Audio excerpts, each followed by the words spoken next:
All right. I think we're live. There we go. Well, we want to welcome any or all of you who have joined us. This is kind of a first for the Florida AFL-CIO using this broadcast platform. My name is Dr. Rich Templin. I'm the Director of Politics and Public Policy with the Florida AFL-CIO. Also joining us is President Andrew Spar. He is president of the Florida Education Association. By far the largest public sector union in the Southeast, Eastern United States, not just the state of Florida. We wanted to spend a few minutes with folks out there in digital land talking about Senate Bill 1014, House Bill 835. Now, this is a package of legislation that has been moving very slowly through the process, and there's been various iterations of it, and it changes here and it changes there. And in the last 48 hours, both bills have been changed dramatically and put on an extreme fast track for passage. Now, here in the state of Florida, we have an interesting situation for workers. Article 1, Section 6 of Florida's Constitution guarantees all public sector workers the right to collectively bargain. So the right to have a union. In that same section, it also includes a right to work, meaning all Floridians have the right to enjoy the benefits of a collective bargaining agreement without having to join the union. Now, these two rights coexist. And here's how it works. The right to collectively bargain is expressed in a vote to have a union do the bargaining for you, bargaining your contract, your wages, your hours, conditions of employment. The right to work is expressed when you choose to enjoy those benefits, but you don't want to pay union dues and you don't want to be a part of the union. SB 1014 completely scrambles this balance between the right to collectively bargain and the right to work. It does this in a couple ways. First, it says that if the union, if the bargaining agent, can't prove that they have over 50% of the total bargaining unit as members, they're decertified. Well, now think about that. There are many workplaces around the state of Florida, public sector workplaces, where when there's a union vote, a vote to collectively bargain, that vote is as high as 95%. But only 45% of those pay dues. And that's how this system is designed to be. You have the right to collectively bargain. That cannot be taken away from you. And you exercise that right when you say, yes, I want a union. You also have the right to work, which says you don't have to join that union. And that right is exercised when you choose not to join and not to pay dues. This 50% requirement basically says, hey, if you don't pay dues and you don't join the union, you lose the right to collectively bargain because they're decertified. On top of that, the bill also prohibits automatic paycheck deduction for those dues. Right now in the state of Florida in the public sector, there are hundreds of dues deductions. They include contributions to the United Way, funding for supplemental insurance benefits, funding for a certain amount of money to go into a credit union. At some of our colleges and universities, season tickets for football games can be taken out can be generated through an automatic paycheck deduction. So this bill will wipe those out. Now that means that it's far more difficult for members to maintain their membership in their union than it was before, making it way more likely that a bargaining agent falls below that 50%, and thus they're decertified. This legislation has one purpose: to take the rights of public sector workers away. Now, maybe legislators think that they're somehow just going after the unions who sometimes oppose them politically or advocate for things they don't agree with. But the bottom line is who they're hurting with this legislation are the frontline heroes, the public sector workers that have gotten us through this pandemic. And that is probably not expressed anywhere more than with our educators. From my personal experience, my child's teachers saved my life. When I was trying to handle the digital academies at my kids' schools, and I was trying to figure out how the hell this math problem could be solved. I have a PhD, but I can't do third grade math. My teachers were there for me, and they were there for my kids. And so when people come after teachers, I get particularly pissed off. And so for that, I want to turn it over to President Andrew Spar, because it's his members, I think, more than anyone, embodies the audacity of the attack we're seeing with these bills. Andrew, I want to turn it over to you.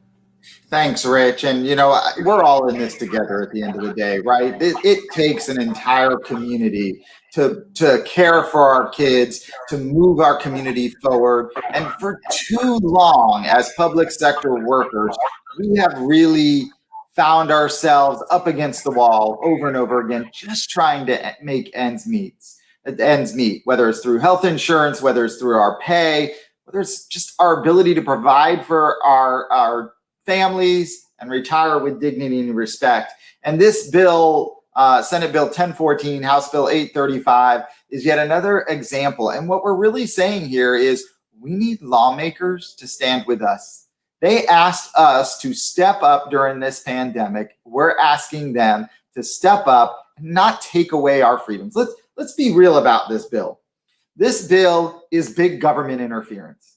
This is big government saying to you, you should spend your money a certain way, and you should have limitations on what you do with it. This is big government checking up on the decisions you make. This puts your employer in the middle of the discussion around your representation, your freedom to come together collectively to advocate for our teachers and our support staff in our schools to advocate for our public schools, for our higher ed professors to advocate for our colleges and universities, for our city workers and our county workers and our state workers to advocate for our community, and very often those most in need. This bill has a price tag to it, a price tag well over $400,000 for them to implement a bill that takes away your freedom and the freedom of our colleagues across this state. It kind of is interesting to me as you hear this bill moving forward. I think Rich is right. It seems to be somewhat political, right? It seems to be this notion that this is about retribution against unions because of what we believe, what we stand for, our willingness to stand up and say, we should take care of the people who live in our neighborhoods. We should take care of our students. We should take care of our college students, right? That's what this seems to be. And it was quite honestly said on the floor of in the committee yesterday, of the Florida House. So here's what we need to do. We need to contact our lawmakers. We have a very small window of opportunity here in which we can engage with lawmakers and say, this is not right. We don't need big government interfering with our freedom to come together to advocate for our communities and to advocate for our profession. We don't need big government spending money to silence the voice of workers in the state of Florida. We need lawmakers to step up and help us. And that's really what this is about. At the end of the day, we have a fairly decent percentage of members who are Republican. We have a slightly larger percent of members who are Democrat. We have a large number of members who have no party affiliation. Our unions are here to bring voices together to advocate. And when this becomes a political situation like it is right now, this is not right for any one of us or our members. Rich? touch. Sorry, I wanted to touch on the pacing of this legislation. It sat parked in its respective committees for several weeks, and then all of a sudden it was just dramatically altered, and now it will be on the floor of both chambers next week. Yeah, absolutely. I mean, we're seeing that all of a sudden it seems to be catching a lot of steam. The bill was supposed to be heard in the Senate committee this week, and then they never got to it, and then it was pushed into next week to be on the committee agenda Tuesday. And literally just today, we found out that it's going to be heard on the Senate floor on Wednesday. So there's an assumption that it's going to pass the committee on Tuesday. Which means, again, there's a lot of strong arming going behind the scenes. But two, it's going to get to the floor and they're trying to get it passed quickly, which means they'll probably try to pass it this week. Why would they do that? It's because they're hearing from you. And now is the time for us to double down, triple down, make sure you and your colleagues and your family and anybody you know contact your state senator, contact your state House member.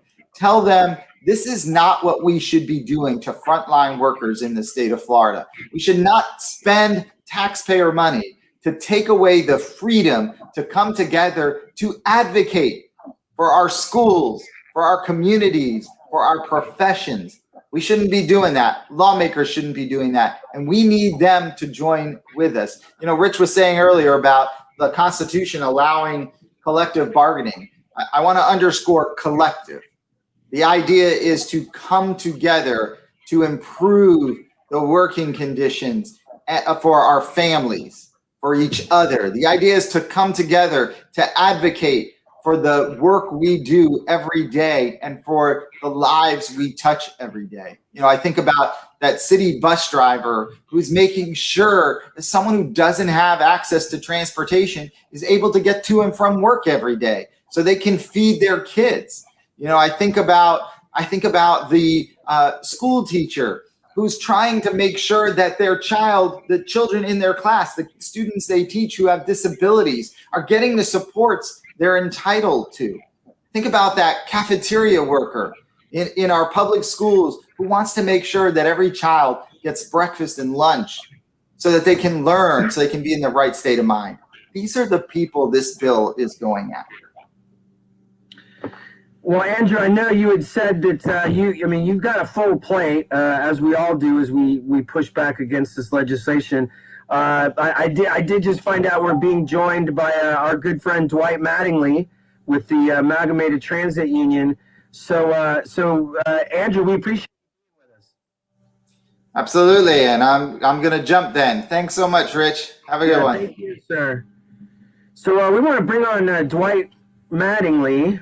And again, we're still kind of new to this newfangled broadcast platform. And there's Dwight. I hope you're not driving the bus, Dwight. No, I'm not driving. Thanks, Rich. And just to add what Andrew and you have spoke about, let me say that when this pandemic started that we're in, transit operators throughout the United States and the state of Florida that drive the city and county buses and transport medical workers, first responders, teachers, workers that are essential workers for grocery stores and things such as prescription drug stores. All of those workers still needed to get to work that we transport. And so what the agencies came to us and said was, you know what, you're essential and you got to stay on the front line and continue to work. So our unions work together to try to make it safe for all these workers. And without that solidarity and without that backing, we would have been out there all alone. And this bill is going to take away the right of these employees that are frontline workers to advocate not only for themselves and their fellow coworkers, but to advocate for the passengers and the transit riders that we provide this essential service to. So it's really important for us to show solidarity and make sure that they understand. Let me put it this way. Many of the bus operators that I work with have served in the military. And here's what they can't get.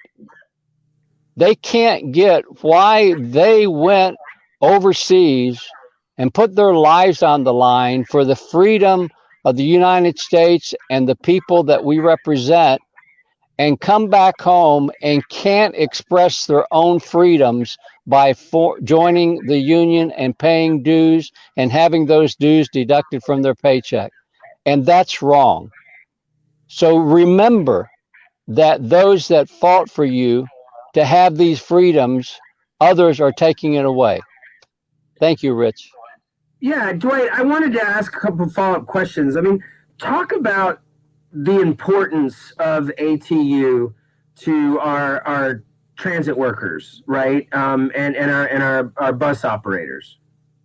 So we are federally funded for a lot of the funding that comes into the state, and it appears that if this bill passes, the state is going to lose somewhere around $700 to $800 million just from this year alone going forward. And so the Amalgamated Transit Union has worked really hard to try to make it so that transit stays intact and the transit worker stays intact. And Rich, one other thing that I just want to say, that we've lost over 150 members in this pandemic as a result of them becoming sick with the virus. And so the ATU is working really hard to make sure that our workers are protected and they're guaranteed the right to express their freedom by continuing to have their dues taken out, and also to be able to join the union and stay in place, not have to recertify every 3 years. Well, now, when you and I were talking, you mentioned a potential unintended consequence of this legislation when it comes to financing public transit in Florida. Yes. So right now, in the bill that was just passed in Congress, the state of Florida will be receiving $766 million in funding, which many of the small transit properties are depending upon because of their loss of revenue, because many of us went without collecting fares so that we did not have to interact with passengers during the pandemic. And so many of the transit properties are depending upon that money. If this bill passes, that money will no longer come to the state of Florida.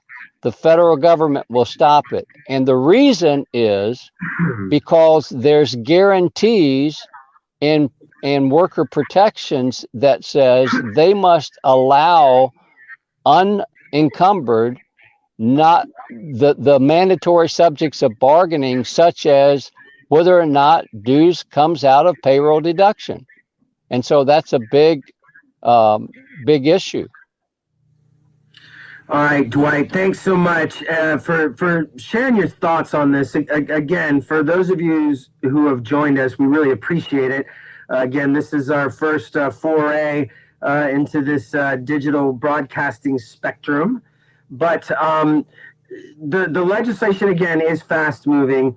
Senate Bill 1014 will be on the Senate Rules Committee on Tuesday. That's an all-day marathon committee. But it has already been agended. It's already been placed on the agenda for the for second reading for the special order calendar in the Senate on Wednesday. The House version, House Bill 835, is on the special order calendar for the House floor this coming Tuesday. So they gutted the bills, made them completely different, and then put them on a fast track. And the bottom line is they're trying to destroy the labor movement here in the state of Florida. And while some partisans out there might think it's a good thing, labor unions are often seen as institutions that overwhelmingly support Democratic candidates and causes, and sometimes that is true, but very often it's not. As President Spar alluded to, our partisan makeup as a movement here in Florida is a little bit a third, whether it be Republican, independent, or Democrat. And so what the legislation is really about, it's not about hurting organized labor. It's about taking rights away from frontline workers, from the public sector workers that we have all relied on over the past 14 months. And, I would have hoped that if it's one thing that we would have learned during this pandemic, it's the importance of the services that are provided from these public sector workers. And this is the thanks that they're getting, a bill and legislation that strips them of their most basic constitutional rights. So we do want to ask everybody to take action on this legislation. We're putting a link up on the screen. It's a short one. We'll leave it there. Please visit this site.